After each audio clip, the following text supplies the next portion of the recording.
नमस्कार दोस्तों, फिर से एक बार स्वागत है आप सबका एडिटोरियल अड्डा में। एक बार फिर से एक नए एपिसोड में हम आपका स्वागत करते हैं।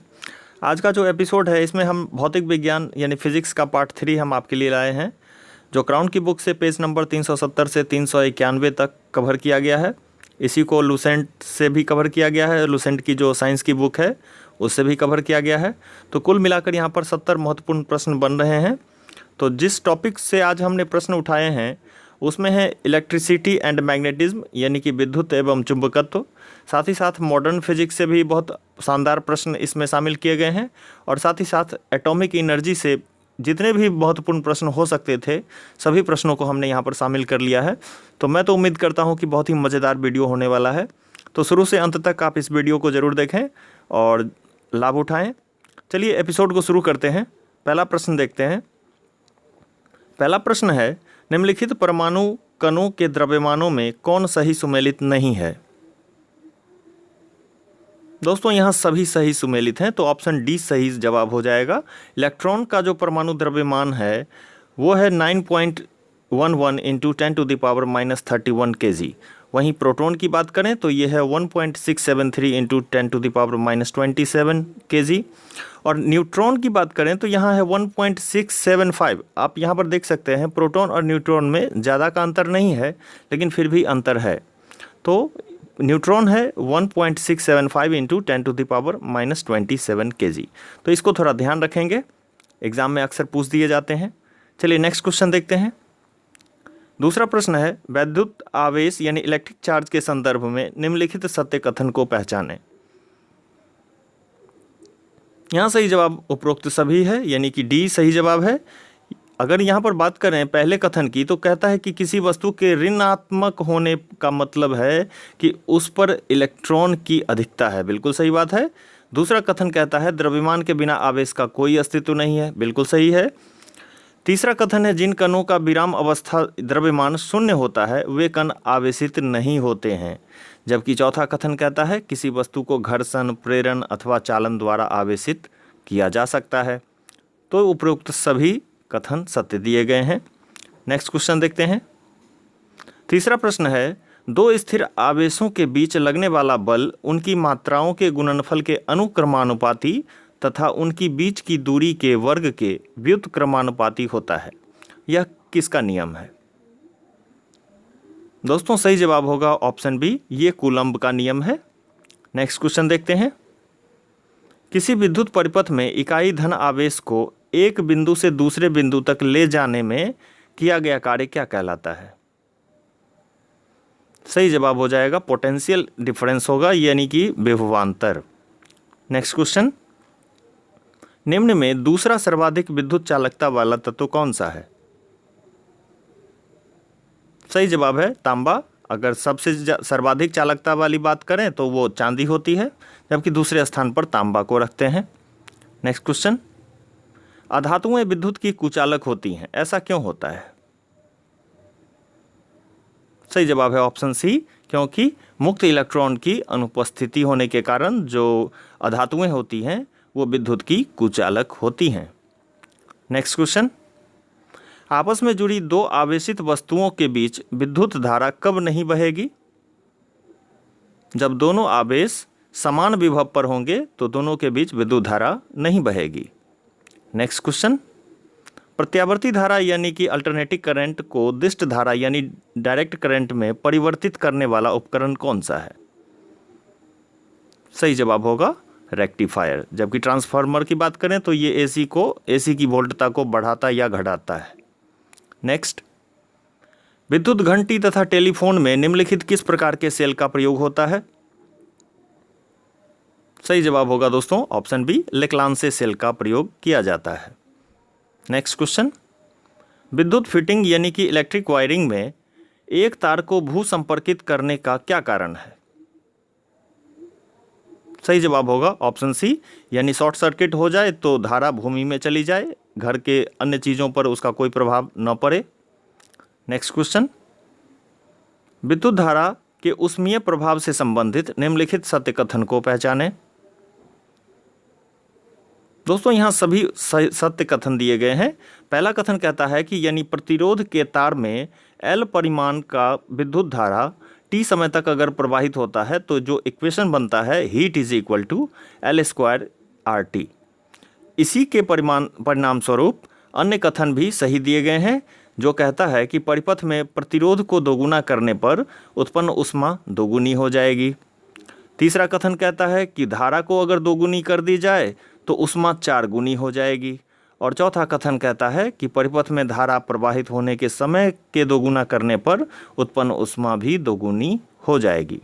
तो ये तीनों नीचे के जो कथन दिए गए हैं ये आधारित है फर्स्ट कथन पे, जो equation heat is equal to L² RT बताता है।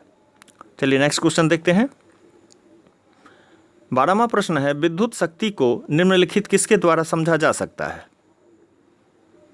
सही जवाब होगा option A, P is equal to VI, जहाँ पर P यानी पावर शक्ति को बताता है, V जो है ये पोटेंशियल डिफरेंस यानी विभवांतर को बताता है, और साथ ही साथ I जो है ये विद्युत धारा यानी करंट को बताता है। चलिए नेक्स्ट क्वेश्चन देखते हैं।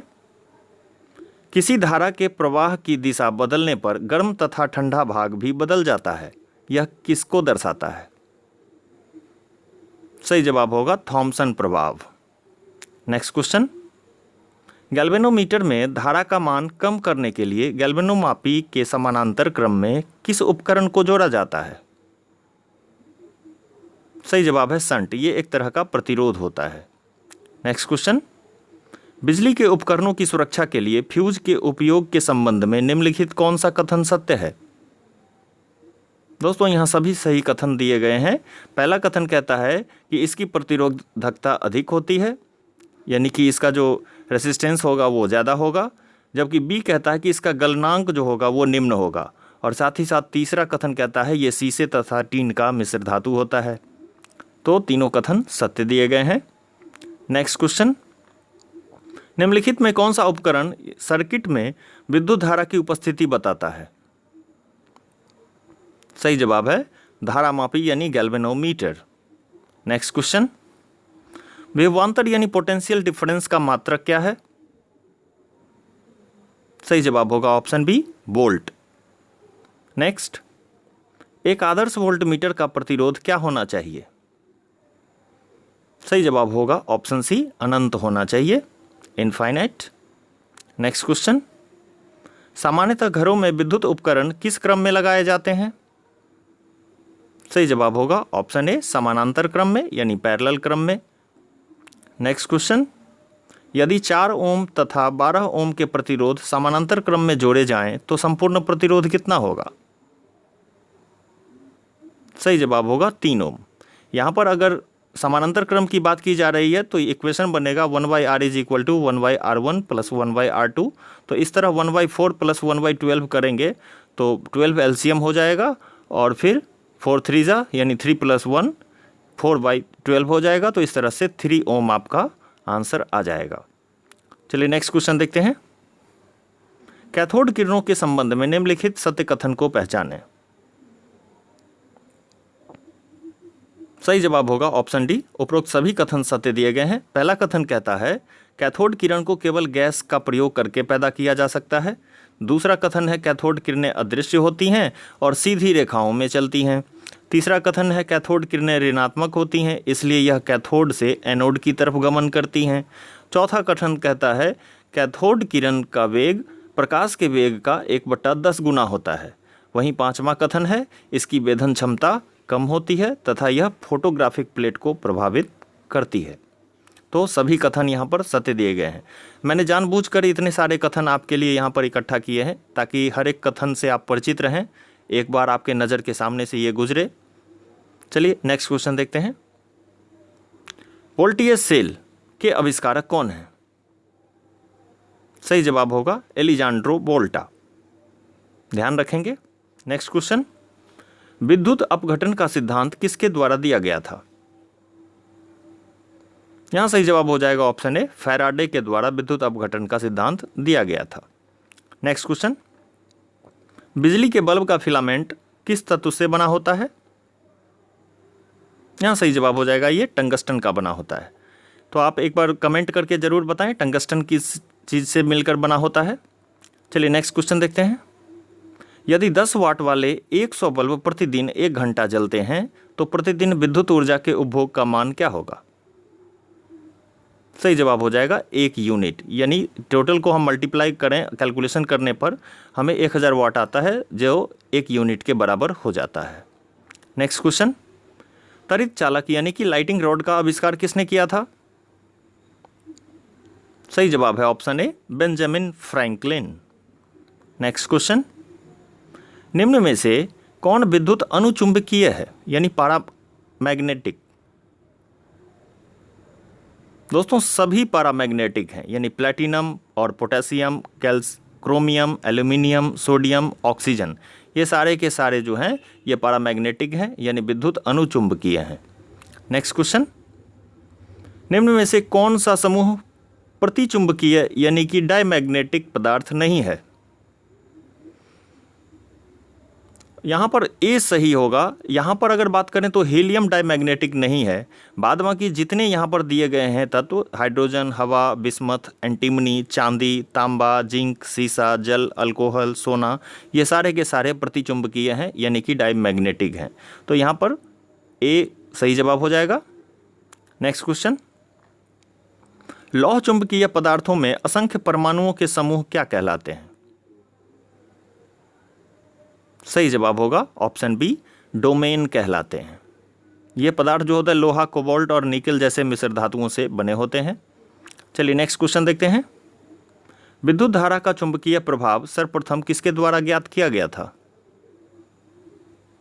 सही जवाब है ऑप्शन सी, ओरस्टेड द्वारा। नेक्स्ट क्वेश्चन, विद्युत चुंबकीय प्रेरण के नियमों का उपयोग निम्न में से किसको बनाने में किया जाता है? सही जवाब होगा ऑप्शन डी, विद्युत जनरेटर। नेक्स्ट क्वेश्चन, विद्युत मोटर किस सिद्धांत पर कार्य करता है? दोस्तों सही जवाब होगा फैराडे के नियम पर। नेक्स्ट क्वेश्चन, नाइक्रोम किसका मिश्र धातु है? सही जवाब है ऑप्शन सी, निकेल, लोहा और क्रोमियम से नाइक्रोम बनता है।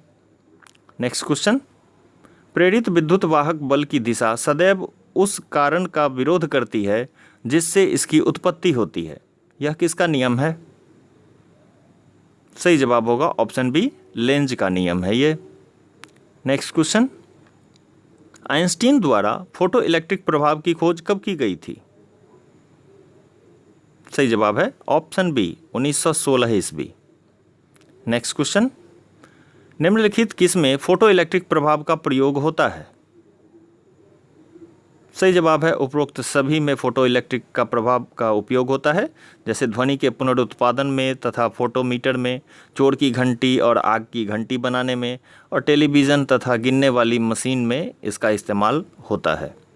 नेक्स्ट क्वेश्चन, लेंज का नियम निम्नलिखित में से किसके लिए आवश्यक है?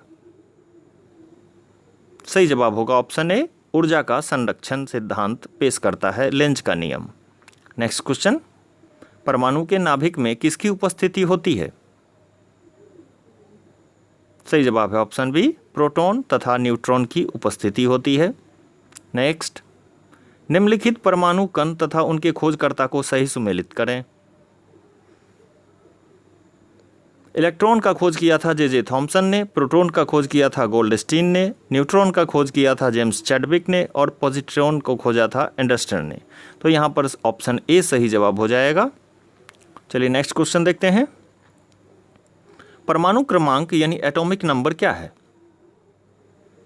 सही जवाब होगा ऑप्शन बी, नाभिक में उपस्थित प्रोटॉनों की संख्या। नेक्स्ट क्वेश्चन, किसी तत्व के परमाणु में 3 प्रोटॉन, 3 न्यूट्रॉन तथा 3 इलेक्ट्रॉन हो, उस तत्व का द्रव्यमान संख्या क्या होगा? सही जवाब होगा ऑप्शन बी, 6, यानी कि प्रोटॉन की संख्या और न्यूट्रॉन की संख्या अगर हम जोड़ दें तो हमें द्रव्यमान संख्या ज्ञात हो जाएगा। नेक्स्ट क्वेश्चन, परमाणु के नाभिक का आकार क्या है? सही जवाब होगा 10⁻⁻15 मीटर। अगर यहाँ पर नाभिक की त्रिज्या की बात करें तो ये होता है 10⁻12 सेंटीमीटर, जबकि परमाणु त्रिज्या जो होती है ये 10⁻⁻ 8 सेंटीमीटर होती है। और जबकि अगर नाभिक का घनत्व के बारे में बात की जाए तो ये परमाणु के घनत्व से 10⁻12 गुना अधिक होता है। तो ये ध्यान रखेंगे। चलिए नेक्स्ट क्वेश्चन देखते हैं। ऐसे परमाणु जिनके परमाणु क्रमांक समान परंतु परमाणु द्रव्यमान भिन्न भिन्न होते हैं क्या कहलाते हैं? सही जवाब होगा समस्थानिक कहलाते हैं। अगर भार बराबर हो तो ये समभारिक या आइसोबार कहलाएंगे। नेक्स्ट क्वेश्चन, एक भारी नाभिक के दो हल्के नाभिकों में टूटने की प्रक्रिया क्या कहलाती है? सही जवाब होगा दोस्तों यहाँ पर नाभिकीय विखंडन। नेक्स्ट क्वेश्चन, परमाणु बम किस सिद्धांत पर कार्य करता है? ये नाभिकीय विखंडन के सिद्धांत पर कार्य करता है। नेक्स्ट क्वेश्चन, रेडियो सक्रिय पदार्थ निम्न में से किसका उत्सर्जन करता है? सही जवाब है उपरोक्त सभी अल्फा, बीटा और गामा किरणों का उत्सर्जन करता है रेडियो सक्रिय पदार्थ। नेक्स्ट क्वेश्चन, कोबाल्ट 60 आमतौर पर किस कारण से चिकित्सा में प्रयुक्त होता है? सही जवाब है गामा किरण के उत्सर्जन के कारण कैंसर जैसे इलाजों में कोबाल्ट 60 का आमतौर पर उपयोग होता है। नेक्स्ट क्वेश्चन, परमाणु पाइल यानी एटॉमिक पाइल का प्रयोग कहाँ होता है? सही जवाब है नाभिकीय विखंडन के प्रचालन में। नेक्स्ट क्वेश्चन, परमाणु रिएक्टर में मंदक के रूप में किसका प्रयोग होता है? यहाँ सही जवाब हो जाएगा ऑप्शन डी, ग्रेफाइट और ड्यूटेरियम यानी कि भारी जल जो होता है दोनों का इस्तेमाल मंदक के रूप में किया जाता है। नेक्स्ट क्वेश्चन, हाइड्रोजन बम का विकास एडवर्ड टेलर द्वारा कब किया गया था? सही जवाब है 1952 में हाइड्रोजन बम का सिद्धांत इसके द्वारा खोजा गया था। चलिए नेक्स्ट क्वेश्चन देखते हैं। नाभिकीय रिएक्टर में किसका प्रयोग नियंत्रण छड़ के रूप में होता है, यानी कंट्रोलर रॉड के रूप में? सही जवाब होगा ऑप्शन डी, कैडमियम और बोरोन दोनों का इस्तेमाल होता है। ये छड़ें जो होती है विखंडन में उत्पन्न होने वाली 3 नए न्यूट्रॉनों में से 2 को अवशोषित कर लेती है और जिससे औसतन एक विखंडन के पश्चात पुनः एक विखंडन होता है और जो विखंडन की अभिक्रिया है प्रक्रिया नियंत्रित श्रृंखला के रूप में बनी रहती है। तो ध्यान रखेंगे। चलिए नेक्स्ट क्वेश्चन देखते हैं। सबसे पहला नाभिकीय रिएक्टर किसके द्वारा बनाया गया था? सही जवाब होगा प्रोफेसर फर्मी। 1942 ईस्वी में अमेरिका के शिकागो विश्वविद्यालय में पहला नाभिकीय रिएक्टर इन्हीं के द्वारा, जिनका पूरा नाम था प्रोफेसर एनरिको फर्मी, तो इनके द्वारा किया गया था।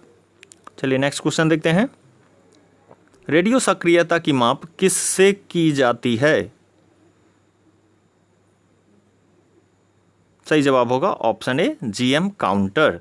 तो जीएम काउंटर जो होता है एक तरह का डिवाइस है जिससे रेडियो सक्रियता मापी जाती है, जबकि क्यूरी जो है रेडियो सक्रियता मापने की इकाई है।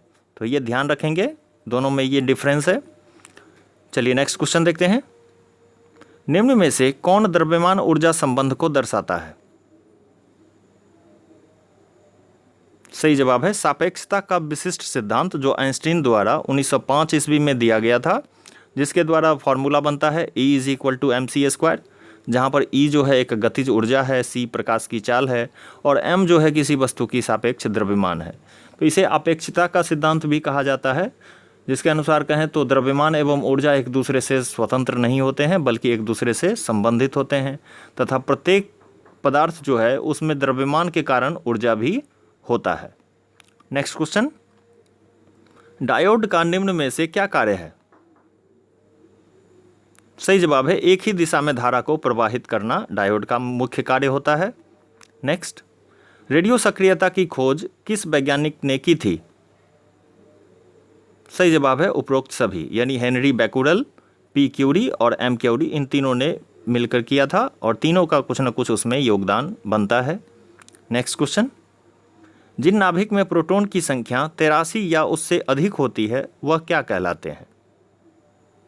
सही जवाब होगा यहाँ ऑप्शन ए, अस्थायी नाभिक कहलाते हैं, जबकि 83 से कम होने पर वो अस्थायी नाभिक होते हैं। नेक्स्ट क्वेश्चन, रेडियम की खोज किसने की थी? सही जवाब होगा उपयुक्त दोनों, यानी Robert Pierre and madam Curie, दोनों ने मिलकर किया था। नेक्स्ट क्वेश्चन, रेडियो सक्रियता के दौरान निकलने वाली किरणों की पहचान सर्वप्रथम 1902 ईस्वी में किस वैज्ञानिक ने की थी? सही जवाब होगा ऑप्शन सी, रदरफोर्ड। नेक्स्ट, सभी प्राकृतिक रेडियो सक्रिय पदार्थ यानी अल्फा बीटा गामा तत्वों का उत्सर्जन करते हैं और अंततः किस तत्व में वो बदल जाते हैं? सही जवाब है सीसा में बदल जाते हैं। चलिए अगला क्वेश्चन देखते हैं। सबसे अधिक आयनन क्षमता किस किरण का होता है? यहां सही जवाब होगा अल्फा किरण का, यानी कि सबसे कम जो होगा वो गामा किरण का होगा। नेक्स्ट क्वेश्चन, अल्फा बीटा और गामा किरणों के निकलने से परमाणु संख्या और द्रव्यमान संख्या पर पड़ने वाले प्रभाव को क्या कहते हैं? सही जवाब होगा उपयुक्त दोनों, यानी वर्ग विस्थापन नियम कहते हैं, जिसको सोडी फॉजन नियम से भी जाना जाता है। चलिए नेक्स्ट क्वेश्चन, अब्रकोष्ठ यानी क्लाउड चैम्बर का आविष्कार किसने किया था? सही जवाब होगा टी विल्सन, यानी पूरा नाम था इसका CRT विल्सन ने क्लाउड चैम्बर बनाया था। नेक्स्ट क्वेश्चन, मृत जीव पेड़ पौधे आदि की आयु का आकलन किसके द्वारा किया जाता है? सही जवाब होगा ऑप्शन बी, यानी कि कार्बन 14 विधि द्वारा हम किसी मृत जीव की जो प्राचीन समय में इस दुनिया से विलुप्त हो गए उनकी पहचान हम करते हैं, वो कब उनका देहांत हुआ, ये सारे बारे में हम जानकारी रखते हैं। जबकि यूरेनियम डेटिंग जो होती है ये प्लैनेट से रिलेटेड उनकी आयु खोजने के लिए, जानने के लिए हम इसका इस्तेमाल करते हैं। चलिए नेक्स्ट क्वेश्चन, ब्रह्मांड में सबसे अधिक मात्रा में कौन सा तत्व पाया जाता है? Very easy question, option B सही जवाब हो जाएगा, हाइड्रोजन। नेक्स्ट क्वेश्चन, एक शुष्क सेल में विद्युत अपघट्य के रूप में कौन कार्य करता है? यहां सही जवाब हो जाएगा option A, ammonium chloride. Next, निम्न में से कौन अर्धचालक यानी सेमीकंडक्टर के उदाहरण हैं? सही जवाब है उपरोक्त सभी, यानी सिलिकॉन, जर्मेनियम एंड सिलीनियम, ये तीनों के तीनों अर्धचालक हैं। नेक्स्ट क्वेश्चन, समान न्यूट्रॉन की संख्या वाले नाभिक को क्या कहा जाता है? सही जवाब होगा आइसोटोन कहा जाता है, तो ऑप्शन सी सही जवाब हो जाएगा यहां पर। चलिए अगला क्वेश्चन देखते हैं। नाभिकीय संलयन के लिए कितनी ताप की आवश्यकता होती है? दोस्तों यहां सही जवाब होगा ऑप्शन ए, 10⁹ K यानी केल्विन। चलिए अंतिम क्वेश्चन देखते हैं। ऐसे पदार्थ जिनका प्रतिरोध ताप घटने पर धातु की भांति पहले नियमित रूप से घटता है, फिर अचानक एकाएक घटकर शून्य हो जाता है, क्या कहलाता है? सही जवाब होगा अतिचालक यानी सुपर कंडक्टर। अब एक क्वेश्चन आपके लिए दिए गए हैं, तो इसका जवाब जरूर दीजिएगा। वायुमंडलीय आर्द्रता में परिवर्तन दिखाने वाला यंत्र निम्नलिखित में से कौन है? हाइड्रोमीटर, हाइग्रोमीटर, हाइड्रोस्कोप या हाइग्रोस्कोप। तो इस तरह 4 ऑप्शन दिए गए हैं, तो जो सही जवाब लगे ज़रूर कमेंट कीजिएगा। नेक्स्ट एपिसोड जो हमारा आएगा उसमें हम रसायन विज्ञान यानी केमिस्ट्री का पार्ट 1 लाएंगे, जो पेज नंबर 392 से 414 तक पेज नंबर होगा, जिससे हम कवर करेंगे सारे क्वेश्चन को, और इसको हम लुसेंट साइंस की बुक से भी कवर करना चाहेंगे, तो काफ़ी मज़ेदार प्रश्न होगा, ज़रूर देखिएगा। तो चलिए यहाँ पर हम अपना एपिसोड समाप्त करते हैं। बहुत बहुत धन्यवाद आपका इस वीडियो को देखने के लिए।